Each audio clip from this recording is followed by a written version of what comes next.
আজকে মায়ের একাদশীর উপোস ছিল আর আমাকে একা রান্না করে খেতে হতো, তাই ভাবলাম আজকে শুধু একটুখানি ভেজ পনির ফ্রাইড রাইস বানাই আর রেসিপিটাও তোমাদের সাথে শেয়ার করি।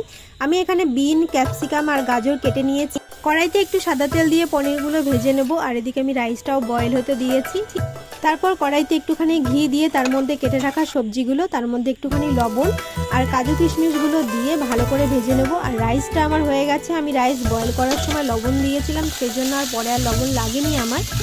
সব কিছু মিক্সড করে তার মধ্যে দিয়ে দেবো একটুখানি ঘিটা দেওয়ার পরে 2 মিনিট নাড়িয়ে চাড়িয়ে তারপরে ভেজে রাখা পনিরগুলোও দিয়ে দেবো। পনিরগুলো দেওয়ার পরে আমি 5 মিনিট মতো হতে দেবো। আর আমি গ্যাসের আঁচটাকে সবসময় লো ফ্লেমেই রেখেছিলাম। লাস্টে একটুখানি চিনি দিয়ে দেবো, চিনিটা গলে গেলেই নামিয়ে নেব। আর লাস্টে কয়েকটা ভেজে রাখা বাদামও ওপর দিয়ে দিয়ে দেবো। আমি এটা শুধুই খেয়েছিলাম আর খেতে জাস্ট অসাধারণ হয়েছিল। তোমরাও ট্রাই করে দেখতে পারো। আর ভিডিওটি ভালো লাগলে অবশ্যই সাবস্ক্রাইব, লাইক, শেয়ার, কমেন্ট করো। টাটা।